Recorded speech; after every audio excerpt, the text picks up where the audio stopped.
যে যাদের বিরুদ্ধে অভিযোগ আসছে তারা হয়তো বেশিরভাগই প্রত্যক্ষ বা পরোক্ষভাবে তৃণমূল দলের সঙ্গে যুক্ত, এবং স্বাভাবিকভাবে এই কারণে পুলিশ থানা কোনো স্টেপ নিচ্ছে না। মহিলাকে বাড়িতে ঢুকে বিবস্ত্র করার চেষ্টা, বাধা দিলে ধারালো অস্ত্র দিয়ে কোপ, রক্তাক্ত অবস্থায় মহিলাকে ভর্তি করা হয় মালদা মেডিকেল কলেজ হাসপাতালে। মালদার মোথাবাড়ি থানা এলাকার ঘটনা।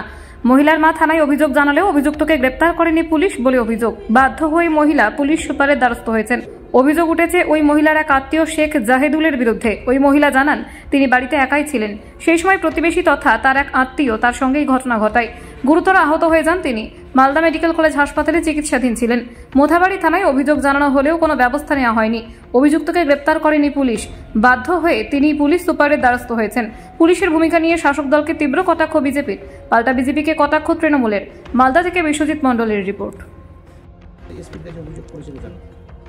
আমি রাত্রের সময় ঘুমিয়েছিলাম। জাহিদুল শেখ এসে আমার পা বাঁধছিল, আমার কাপড় চুপড় সব খুলে ফেলে দিল। আমাকে বলছে কি তোকে করব, ওটার জন্য আমি ওকে করলাম। তো আমাকে দাও ঝেড়ে পালিয়ে গেল।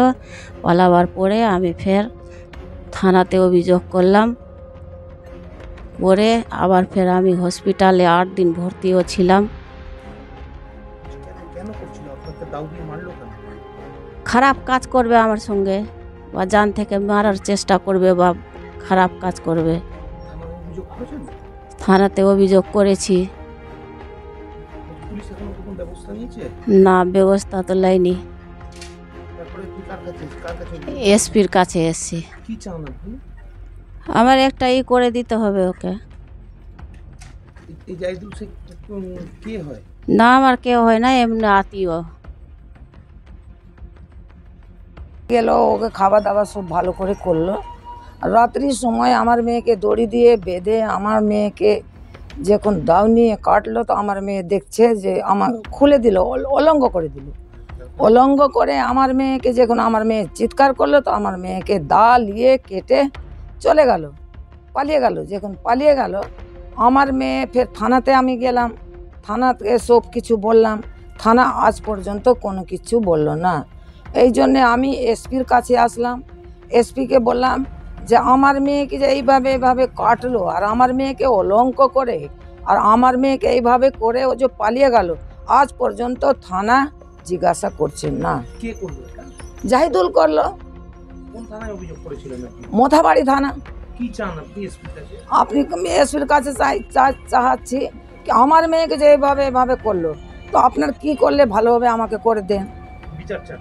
আমি বিচার চাচ্ছি। বিষয়টি হচ্ছে, একটা মহিলাকে মারধর করা হয়েছে, পুলিশ কমপ্লেন নিয়েও কিছু করছে না। রাজ্যের মুখ্যমন্ত্রী মহিলা, কিন্তু তারপরেও পুলিশের এই অবস্থা। এর একটাই কারণ আমরা বিভিন্ন জায়গায় দেখছি, যে যাদের বিরুদ্ধে অভিযোগ আসছে তারা হয়তো বেশিরভাগই প্রত্যক্ষ বা পরোক্ষভাবে তৃণমূল দলের সঙ্গে যুক্ত, এবং স্বাভাবিকভাবে এই কারণে পুলিশ থানা কোনো স্টেপ নিচ্ছে না। বাধ্য হয়ে সেই মহিলাকে এসপি অফিসে আসতে হচ্ছে এবং বারে বারে ঘুরতে হচ্ছে। তো আমাদের জেলায় গত কয়েক মাস ধরে আমরা যেটা দেখছি, তৃণমূলের গোষ্ঠীদ্বন্দ্বে একটা নেতৃত্ব আরেকটা নেতৃত্বকে খুন করছে, বিভিন্ন জায়গায় বোমা পাওয়া যাচ্ছে।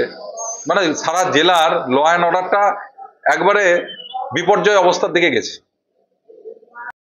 সঠিক জায়গায় কমপ্লেন করলে বাংলার পুলিশ, মালদার পুলিশ অত্যন্ত সক্রিয়। আপনারা রেস্ট অ্যাসিওর থাকুন, সঠিক প্ল্যাটফর্মে কমপ্লেন যাওয়ার সঙ্গে সঙ্গে police will take action according to the ল।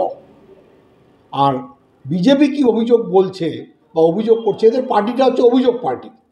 নিজেরা উন্নাওয়ে তাকান, হাতরাসে তাকান, মণিপুরে তাকান, শিডিউল ট্রাইব মহিলাদেরকে উলঙ্গ করে ঘোরানো হচ্ছে, আর এখানে মহিলাদেরকে নিয়ে কথা বলছে। লজ্জা লাগে না বিজেপির? যে বিজেপি অপরাধী যারা বিজেপি শাসিত রাজ্যগুলোতে, সমস্ত অপরাধীদেরকে, যারা কুখ্যাত অপরাধী তাদেরকে ফুলের মালা দিয়ে বরণ করে, আর বাংলায় মুখ্যমন্ত্রী মমতা বন্দ্যোপাধ্যায়ের নেতৃত্বে তাদের স্থান হচ্ছে কারাগারে। কাজে বিজেপি কম কথা বলে বাংলা ছেড়ে বাংলার মানুষ প্রমাণ করেছে এই বাংলা তৃণমূল কংগ্রেসের বাংলা, বাংলা বিরোধীদেরকে বিসর্জন দিয়েছে। Thank you.